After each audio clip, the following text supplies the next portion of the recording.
En la conséquence de la proposition de loi Tiani, le jeune patriote ressortissant de 11 grandes provinces de la République démocratique du Congo, sans aller sous le dos de la cuillère, projette une pétition sur l'exclusivité de la gestion des provinces aux ressortissants de pères et de mères. Les députés roulent carrosse dans des jeeps de luxe. Ils affichent un salaire mensuel de 21 000 $. Et la représentation nationale est devenue le lieu de l'arrogance et du mépris des souffrances du peuple congolais par des soi-disant élus du peuple concernés à conserver leur siège qu'à résoudre les problèmes de la nation. Une nation qu'ils ont l'intention de déchirer par la proposition de la loi dite des pères et des mères. Les jeunes ressortissants des 11 grandes provinces affirment qu'autant certaines fonctions au niveau national, d'après l'auteur de cette loi, doivent être réservées aux seuls Congolais des pères et des mères, autant toutes les fonctions provinciales ainsi que la gestion des richesses des provinces doivent être réservées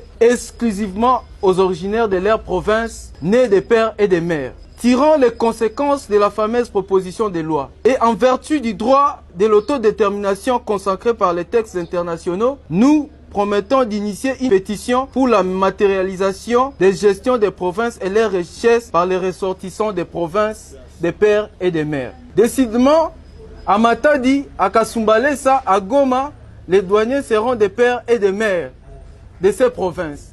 De même à Kinshasa, les députés et sénateurs élus de cette ville seront des pères et des mères. Ressortissants de 11 grandes provinces ont peint un tableau sombre de la situation socio-sécuritaire et politique du pays. Les groupes armés continuent de massacrer dans l'est du pays jusqu'aux portes de Kinshasa. Partout, l'autorité de l'État est bafouée. Nos mamans, nos femmes et nos sœurs sont violées. Les paysans sont rançonnés. Les routes des dessertes agricoles sont coupées.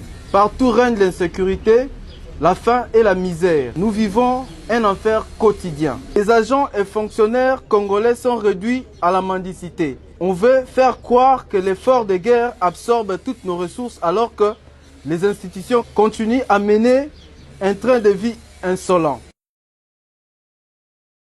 Tirant la conséquence de la proposition de loi Tiani, le jeune patriote ressortissant de 11 grandes provinces de la République démocratique du Congo, sans aller sous le dos de la cuillère, projette une pétition sur l'exclusivité de la gestion des provinces aux ressortissants de pères et des mères.